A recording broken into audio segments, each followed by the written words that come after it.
Olá, seja bem-vindo ao programa Repórter Saúde. Nosso tema sempre falando sobre saúde, especificamente hoje qualidade de vida relacionada à água. Para a gente falar a respeito desse assunto, nós vamos conversar com o Dr. Marco Marcondes. Dr. Marco, antes da gente começar a falar sobre a água, eu gostaria então um pouco de saber da sua especialidade, por que o senhor adotou essa linha um pouco diferenciada, um pouco mais nova da medicina tradicional? Bem, na verdade, na medicina tradicional, às vezes a gente não consegue resolver os problemas dos pacientes. Quase que a totalidade do tratamento convencional se foca no tratamento de sintomas, na sintomatologia. É como se fosse um balcão de farmácia. Você trata a dor, trata a inflamação, trata as coisas iminentes. Por exemplo, você está com náusea, vômito e dor abdominal por um problema de gastroenterite, comer uma comida lá que estava contaminada. Se você for ser atendido, você vai tomar um remédio para dor, um remédio para cólica, um remédio para febre e assim por diante. Você não trata o que causou, mas o que causou foi bactéria. Tá, mas por que eu peguei uma bactéria? Ah, porque tua imunidade está baixa. Mas por que minha imunidade está baixa? Aí volta-se a tratamento mais de nutrição, vitaminas, minerais, aminoácidos e principalmente a parte mental e emocional. Vamos imaginar assim, um remédio antihipertensivo, né? Se você for ver em física, a hipertensão, maravilhosamente entendida pela medicina, é feito como vaso comunicante. Se você tem um vaso comunicante, vamos imaginar assim, uma mangueira de jardim. Se você quer aumentar a pressão da mangueira, você tem duas maneiras. Ou você diminui o calibre da mangueira, bota o dedão na frente, ela já espirra longe, porque aumenta a pressão, ou você aumenta o volume, né? Você abre mais a torneira. Então, pensando nesse lado, o que a medicina fez para diminuir a pressão de um vaso comunicante, de uma artéria? Ou ele diminui volume, dando diurético, ou aumenta o calibre do vaso, dando vasodilatador, né? Com grandes efeitos colaterais. Os diuréticos perdem minerais, perdem íons como o potássio, por exemplo, não só o potássio, mas muitos outros íons, magnésio também. E os vasodilatadores têm efeitos colaterais também. Geralmente, os inibidores da ECA ou os vasodilatadores, eles acabam dando falta de ar, tosse, o coração fica com limite de frequência, então a pessoa começa a andar mais rápido, o coração não acelera tanto para diminuir o ritmo cardíaco, né, para diminuir a pressão, e aí acaba o paciente tendo vários sintomas e vários sinais clínicos de desagrado do efeito colateral do remédio. Tá? Mas é maravilhoso. Agora, por que a pessoa fica hipertensa? Né? Qual é a causa da hipertensão? Normalmente a causa da hipertensão é a esclerose, que esclero quer dizer duro, é a esclerose dos vasos. O vaso endurece e aí ele não tem a mesma elasticidade que tinha antes. É um sinal de envelhecimento, né? A esclerose, então, é o processo de envelhecimento? Sem dúvida. A esclerose é um processo nítido de envelhecimento. E tem como parar esse processo? Tem, existe como você diminuir até, digamos assim, não só parar a evolução, porque lembra assim que o envelhecimento é uma coisa crônica evolutiva. Sempre está piorando. Né? Você envelhece desde quando você nasce? Desde que nasce. Até se você pensar bem, até antes de nascer. Até no útero você já está envelhecendo. Né? As causas do envelhecimento, os 5 pilares do envelhecimento, são, primeiro, os radicais livres, que a medicina ortomolecular estuda isso há muitos anos. Muito se fala em radical livre. Bioquimicamente ou quimicamente, dá para a gente traduzir isso num português um pouco mais popular? O que é o radical livre? Vamos falar num português mais difícil, então, primeiro. Tá? O radical livre é quando uma molécula tem um elétron valente, um elétron dispareado. Tá? Esse radical livre, para você parear o elétron, porque ele tem que ficar pareado... Pareado é manter 2, porque ele é ímpar, né? Ele tem que ser par. Ele tem que estar pareado, por isso que é par. Quando ele fica ímpar, fica sozinho, ele vai procurar um par. Só quando ele procura um par, ele vai tirar um par do outro, vai deixar o outro livre, vira uma cascata. O que acontece com isso? Acontece que a pessoa vai oxidar. Só para dar um exemplo popular, oxidação é, por exemplo, quando você corta uma maçã. Você cortou a maçã e deixou ela exposta ao oxigênio, ela oxida, ela enferruja. Né? Vamos imaginar assim que você pegou uma maçã, que ela oxida rapidamente, você passa um limão na face que foi cortada, você vai ver que ela não fica marrom, não fica enferrujada, não fica oxidada. Por quê? Porque o limão tem vitamina C. E a vitamina C é um poderoso antioxidante. Qualquer cozinheiro sabe disso. Se cortar qualquer coisa que vai enferrujar, que vai oxidar, ele passa limão e para de enferrujar, para de oxidar. Né? No corpo da gente também. Por exemplo, quando você toma a vitamina C, eu estou dando só um exemplo bem popular, porque tem muitos melhores antioxidantes do que a vitamina C, mas a vitamina C é um antioxidante. A vitamina C é a que doa aquele elétron que está dispareado. É ela que doa. Está faltando? Está aqui, ó. Pronto, acabou a briga. Tá? Então, essa oxidação faz envelhecer, faz causar as doenças degenerativas. Tá? As doenças do envelhecimento. Então, a primeira coisa que a gente começa, e mais uma coisa, quando a gente é bem jovem, a gente tem bem mais antioxidante. Quando a gente vai envelhecendo, a gente vai perdendo os antioxidantes naturais. Cada vez que você respira, um pouco do oxigênio teu se transforma em radical livre. Tá? 6% em média. Mas a média que nós temos hoje, por causa da poluição, agrotóxico e um monte de venenos, a gente tem muito mais oxidante do que tinha antes. Inclusive a alimentação moderna. Sem dúvida. Principalmente os fast food, né? As alimentações, eu chamo essa alimentação nossa de uma alimentação morta, né? Porque a gente só come coisa morta, né? Então, essa alimentação que nós temos produz muito radical livre. Então, um dos pilares são os radicais livres, é o primeiro que aparece. O segundo são os hormônios. A partir dos 25 anos de idade, a gente começa a diminuir os hormônios. Começa a diminuir o hormônio de crescimento, que não só serve para crescer, como um também marcador de envelhecimento. Aos 30, 35, começam a diminuir o DHA. O homem, a partir dos 35 anos, começa a ter um grave problema de envelhecimento por causa do hormônio. Começamos a entrar na andropausa. A mulher já entra entre 45 e 55 anos. No Brasil, a média é 51 para a mulher. E aí nós começamos a envelhecer em termos de hormônio. A terceira coisa são os telômeros. O telômero é uma parte do cromossomo que indica quanto você viveu e quanto tem para viver. E cada vez que você vai vivendo, você vai encurtando o telômero. Tá? Mas nós temos um telômero capaz de fazer com que a gente viva 130 anos bem. Só que o estresse, a ansiedade, a angústia, a agitação, hipersensibilidade, melancolia, depressão, enfim, qualquer coisa faz com que você gaste mais telômero. E aí você indica que está ficando mais velho. A metilação, isso é uma coisa novíssima, a metilação de radical metil, tá? Os metilos a gente vai ficando velho e vai tirando os radicais metilos, tá? E a metilação é importante anti-envelhecimento, tá? É uma coisa muito importante. E a quinta é a caramelização. A caramelização é o ajuntamento de proteína com açúcar, que ocorre, por exemplo, quando você coloca um frango de mercado para assar. Quando você coloca aquele frango, dali 2 horas ele está com cor de caramelo, porque juntou proteína com açúcar. Se um cozinheiro for bem experiente, ele passa um pouquinho mais de proteína ou um pouquinho de açúcar, fica mais caramelizado ainda. O corpo vai tendo isso naturalmente, vai caramelizando ou glicando, tá? Essa glicação, voltando ao início, é a causa da esclerose dos vasos, que esclero, lembra que eu falei que era duro. Ele vai endurecendo o vaso, aumentando a pressão e tal. Então essas são as causas do envelhecimento. Nós estamos conversando aqui com o Dr. Marco Marcondes e nessa breve introdução, que foi bastante genérica, a gente já entendeu um pouco o processo de envelhecimento. Agora, no segundo bloco, vamos entender como que nós podemos evitar isso para termos mais qualidade de vida. Estamos de volta com o programa Repórter Saúde. Nosso convidado de hoje, Dr. Marco Marcondes. Estamos falando sobre qualidade de vida e a importância da água nesse processo de envelhecimento com qualidade de vida. No bloco anterior, nós falamos como que se inicia esse processo de envelhecimento.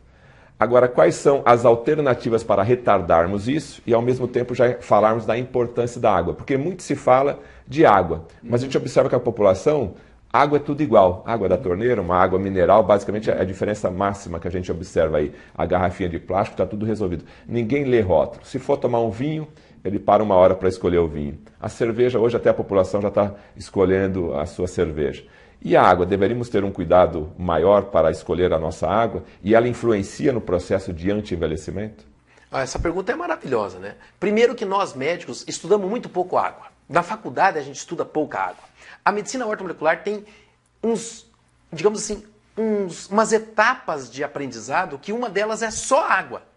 Primeiro que a água é o nutriente mais importante que nós temos. Todo mundo sabe que um ser humano tem de 60% até 85% de água. A água é um nutriente? É um nutriente, é o mais importante nutriente. Tá? E mesmo o nutricionista não aborda sobre a água, é isso que é interessante. O nutricionista aborda sobre várias coisas de nutrição, principalmente sobre calorias, sobre uma série de coisas, mas não fala da água. Todo mundo se resume a falar que tem que tomar 2 litros de água por dia, e ponto. Exato, e não fala que tipo de água é e que tudo que é água é igual. E é o contrário. O estudo, como eu falei para você, o estudo da ortomolecular tem várias etapas de estudo só da água. Por isso que é importante a água nesse processo, não só anti-envelhecimento, como também em saúde. tá? Não só para prevenir o envelhecimento.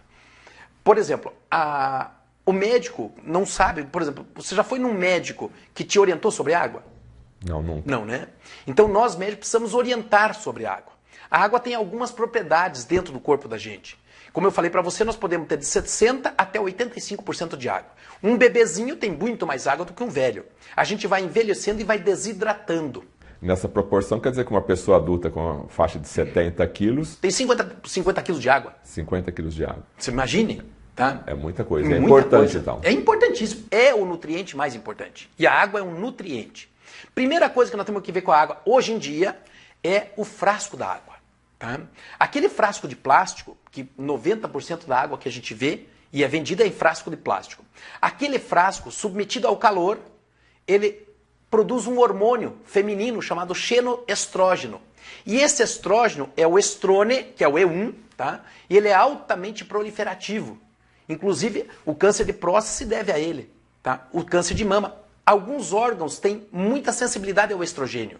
A mama, a próstata, o endométrio, que é do útero. Mas qual a origem desse plástico, quando aquecido, com a própria temperatura do ambiente, liberar um hormônio, o estrógeno mais ou menos? É possível isso? É possível não, isso é real. Você aquece um pouquinho aquele plástico, tendo água, ele sai do plástico um hormônio, chamado xenoestrógeno, que ele entra no receptor E1, no estrogênio 1, no estrone, que é proliferativo. Tanto o plástico do garrafão de 20 litros como a garrafinha plástica. Tá? Muita gente quando fala assim, diz, não, doutor, mas eu só uso água na temperatura fria, eu nunca esquento a água. Mas o grande problema é quando ela foi fabricada lá e ela sai do caminhão, ou sai embalada, o caminhão fica rodando para ser entregue, esse caminhão fica fechado. Se você for num baú de caminhão que entrega água, você vai ver que essa água chega até 50 graus. Tá? É fechado, a luz ambiente do sol. Ela já liberou o xenormônio por causa disso. Tá? E ali já ficou armazenada naquela água e não sai mais. Não sai mais. Aí quando você bebe aquela água em frasco de plástico, seja no copinho, seja no garrafão de 20 litros, ela tem hormônio, o xenoestrógeno. Tá? Essa é uma das coisas importantes. Na minha opinião, a primeira, vai tomar água? Tome em frasco de vidro. Me permita aqui um parênteses. Falando em plástico, a gente lembra da mamadeira. Você está falando que a importância do plástico da água, né? E a mamadeira de plástico com leite aquecido em micro-ondas? O leite também tem água. A maior parte do leite, aliás, o leite é água, com alguns nutrientes dentro dessa água, né? Mas o leite é água, tá? A gente diz assim, o cara não bebe água, bebe cerveja. Mas cerveja é água, com algumas coisas dentro da água, né? O leite é água, com alguma coisa dentro dessa água, né? Então, para aquela mãe que está dando de mamar ainda na mamadeira, algum cuidado especial? Mamadeira de vidro. Esse é o cuidado especial. Voltar antigamente. Voltar antigamente, sem dúvida. Tá? Porque o plástico produz xenoestrógeno. Então, outra coisa que nós temos que ver com a água é o pH da água. Uma água, para ser boa, tem que ter um pH acima de 8, pelo menos. Porque a água ácida vai acidificar teu corpo. Lembre que uma criança é totalmente alcalina, um velho é ácido. Tá? Nós vamos acidificando ao longo do tempo. E todas as doenças degenerativas e crônicas, inclusive o câncer, só se manifesta em meio ambiente ácido. Tá? Se você quiser melhorar o meio ambiente do teu corpo para não produzir câncer, a primeira providência é alcalinizar o corpo. E uma delas é tomar água. Lembra que teu corpo é 70% de água. Essa informação referente que o corpo ácido propicia um ambiente de doenças, inclusive o câncer, ele tem estudo científico para isso? Sim, o Dr. Simoncini é um dos caras que mais estudou isso. Aquele médico italiano que fala para você pôr até um soro de bicarbonato, que é um alcalinizante. Isso ficou famoso no mundo inteiro. Não, nossa, isso é pesquisado no mundo inteiro. O cara que mais pesquisou isso foi o Dr. Simoncini. Então, o pH é muito importante e água ácida, então. E tem hoje água ácida no mercado? Como que a gente consegue observar ou não? A maioria da água é ácida. A maioria da água é ácida. Tá? Lembrar que o pH ideal para uma água, para você beber, é acima de 8. É obrigatório, todo frasco de água, ter lá o pH da água. Esse pH é na fonte. Depois que você tira da fonte, ele se torna mais ácido. Mas nem vamos falar disso. Vamos só falar daquele pH que está escrito na água. Tá? Então você pega um frasquinho de água, está lá escrito pH na fonte. Você vai buscar ela, tem que estar acima de 8. Raramente tem uma água acima de 8. Tá? Eu não vou falar aqui de marca de água, nem a que é boa, nem a que é ruim, tá? Porque vai virar propaganda, eu não quero fazer isso. Eu só quero dizer para você que o ideal é ter uma tecnologia, e existe já isso até no Brasil, tá? Depois nós podemos falar sobre isso. São filtros que alcalinizam a água e dão propriedades específicas para a água, voltado a esse estudo. Tá? E quando você toma essa água, o corpo agradece? Nossa, maravilhosamente. Isso é extremamente importante. Agora, se o estômago, onde o primeiro órgão que vai cair essa água, ele é ácido e você está tomando uma água alcalina, o que acontece fisiologicamente? Não vai neutralizar essa alcalinidade? Não, quando o estômago vai tomar água, ele não joga essa acidez para a água, tá? Ele vai jogar para a comida, para quebrar as moléculas de comida. O estômago tem que estar ácido, mas para digerir comida, não para digerir água, tá? E a água não alcaliniza o pH do estômago. É interessante. A mucosa do estômago vai produzir esse ácido, vai liberar esse ácido quando você vai comer, vai ter alimento. Mas quando você vai tomar água, ele não joga esse ácido. Por isso a importância então de tomar uma água com pH elevado, que é um pH alcalino, para poder ajudar o organismo. Sem dúvida. Quais outros fatores? A tensão superficial da água. Deixa eu tentar fazer para você saber o que é tensão superficial que eu faço para os pacientes. Eu já deixo isso aqui para mostrar para o paciente. Tá? O que é tensão superficial? Tá? É rapidinho. Ó, tá vendo essa água aqui? Ela não formou uma bolha? Ela não ficou escorrida, ela formou uma bolha, não ficou? Sim. Se eu quiser furar a bolha, eu faço assim, eu furo a bolha de água, né? Ó, tá vendo? Eu furo a bolha. O que mantém essa água em bolha e não escorre? Pode ver, se você pegar um copo de água, você encher o copo de água até aqui, você pode até encher um pouquinho mais, ele fica um pouquinho mais cheio. E aí se você chegar uma agulha aqui, ela vaza, né? Então, essa bolha de água, para manter essa bolha, existe o que eles chamam de tensão superficial da água. É uma propriedade da água. Uma propriedade da água. Se a água tiver uma tensão superficial muito grande, como essa que nós estamos vendo, tá? Ela mantém a água presa. Então, para a água ser boa e fluir no corpo, ela tem que ter uma tensão superficial bem baixa, para quebrar mais rápido. Tem pessoas, lembra que no vaso, ela tem que entrar em qualquer capilar essa água. Se a água tiver uma tensão superficial, a água ela não entra. Aquele tecido vai ficar desidratado. Então a água, se tiver uma tensão superficial alta, ela não hidrata. Ela desidrata. Ela não só não hidrata, como pior, desidrata. Uma água com tensão superficial alta desidrata. Então você toma água e desidrata. Olha que coisa estranha. Nunca ouvi falar disso. Nunca ouviu falar? Não. Então está ouvindo falar a primeira vez. Tensão superficial da água é a característica da água ficar presa, como está nessa bolha. Tá? E como que a gente, enquanto pessoas comuns, podemos escolher a água? Tem essa informação? Não tem essa informação. Essa informação não existe. Em nenhuma água tem. Nenhuma água traz isso para nós. O que tem que ser feito na água, então, para que ela tenha uma tensão superficial menor? Existe uma técnica, um filtro especial, que faz com que a água fique com a tensão superficial menor. Tá? É uma propriedade física da água.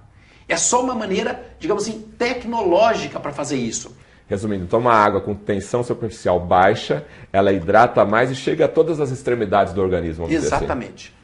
Hidratando e levando os seus nutrientes. Nutrientes, né? É a propriedade da própria água, né? Estamos conhecendo aqui vários detalhes da importância de se escolher uma água ideal para você tomar, ficar mais nutrido e ajudar o organismo, então, na prevenção do envelhecimento, inclusive de doenças. Qual outra característica a gente pode abordar aqui, doutor? Lembra que no começo nós falamos de um dos processos de envelhecimento, o primeiro deles é a oxidação. Sim. A água, ela pode ser antioxidante. Existe água antioxidante. Ela tem que ser reduzida, quimicamente falando. Porque o contrário de oxidado é reduzido. Tá? Falando de pH, o contrário de alcalino é ácido, lembra? Né? Nós já falamos. O contrário de oxidado é reduzido. Então existe uma maneira de se fazer uma água reduzida para ela ter antioxidar. Essa é outra propriedade. Então, esse filtro que eu comentei com você faz essa propriedade redox, tá? Reduz a água em termos químicos. Então, além de você ter que estar ingerindo antioxidantes, né, suplementando essa tua nutrição, o organismo já tem o seu antioxidante. Natural, mas se tiver uma água oxidada, esse antioxidante natural não vai fazer efeito. Você comentou da vitamina C, que também ajuda muito na antioxidação. Exato. Agora, a água nós tomamos todo dia. Então, ter uma água com essas características vai ajudar mais ainda o organismo. Muito mais. Mesmo que você, digamos assim, se você usar antioxidante e tomar uma água oxidada, o antioxidante vai agir na água, mas não em você. Você vai perder o antioxidante que você toma. Você tomando uma água reduzida, você ajuda teu corpo com o próprio antioxidante. Ela já é um antioxidante. Tá? Deixa eu dar um exemplo aqui até familiar. Em casa usa-se muito tomar chá, que tem propriedades antioxidantes. Como o chá verde, por exemplo. Chá verde, por exemplo. Se eu colocar esse chá verde numa água, que nem você falou, uma água ácida, uma água comum, filtrada simplesmente para eliminar bactérias. Quando eu coloco esse chá verde numa água ácida, numa água comum, o chá verde vai estar fazendo aquele processo de antioxidante? Não. Veja aqui, no caso do pH, o próprio chá vai virar ácido, né? Que vai ficar ruim. Em termos de pH é isso, mas em termos de oxidação, que o chá verde tem alguns antioxidantes, o antioxidante a teanina é um dos mais importantes, tá? Tem vários outros antioxidantes no chá verde e outros chás também, mas se você colocar uma água oxidada, esse antioxidante que tem no chá, ele vai antioxidar a própria água.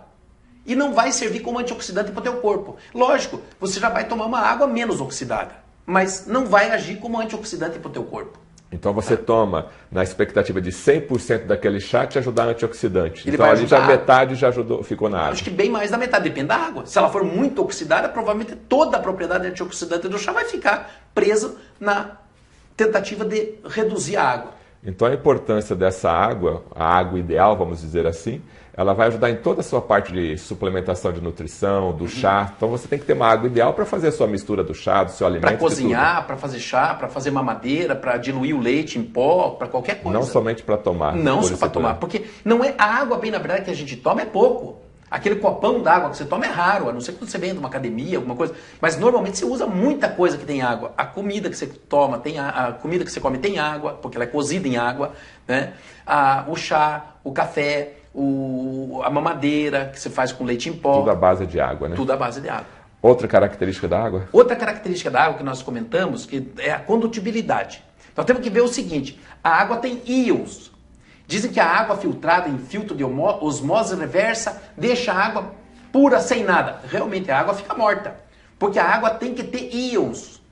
E os íons são minerais que têm valência elétrica, porque a água tem que ter eletricidade, tem que ter íons. Muitas águas do mercado já sabem disso. Eles fazem uma filtragem, até por osmose reversa, tiram tudo da água, deixam a água lá completamente morta e adicionam íons para a água.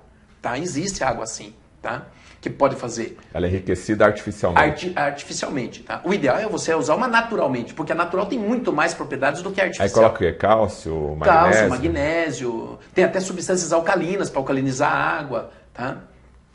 Essa substância alcalina para alcalinizar a água, ela é mais importante, ela é a base de uma água alcalina ou a água alcalina natural é feita por um outro processo daquela de angulação? Não, a água alcalina natural é com os íons, tá? Íon de magnésio e de sódio, né? Bicarbonatos, né? Que alcalinizam muito a água.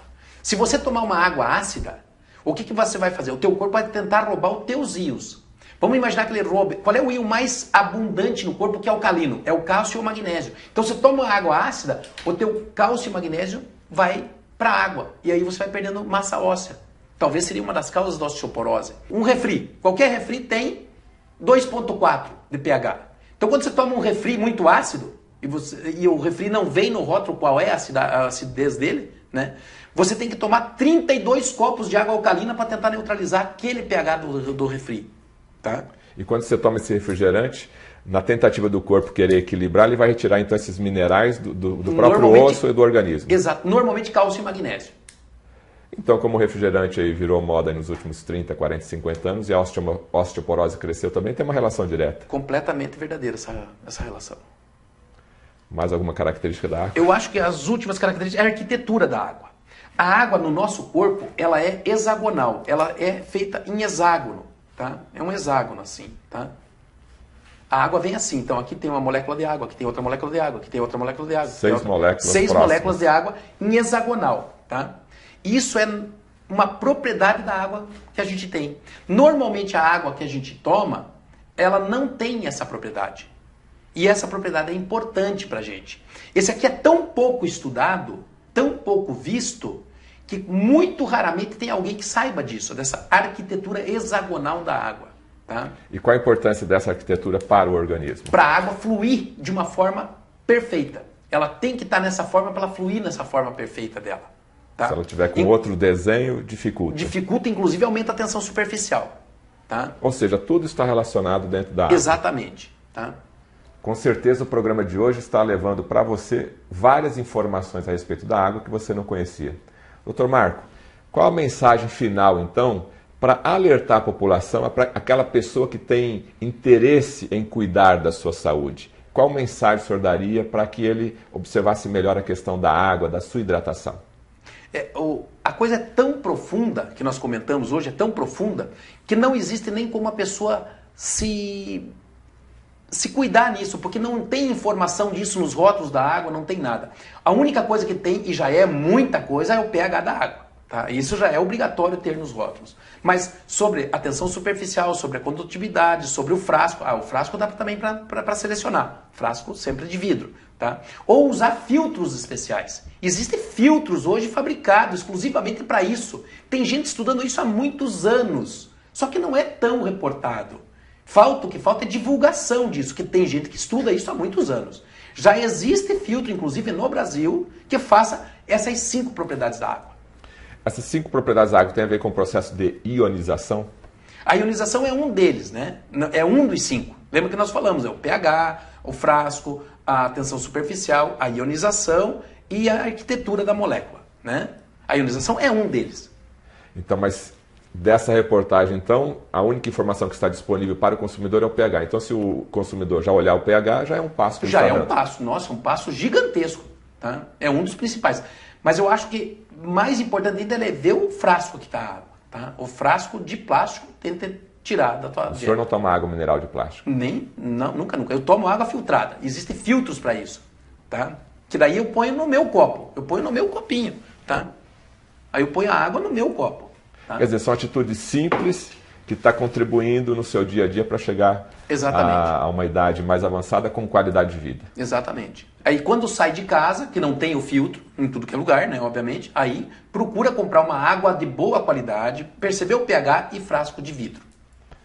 Ok, conversamos hoje aqui no programa Repórter Saúde, matéria especial sobre a água, com o especialista Dr. Marco Marcondes. Até o nosso próximo encontro.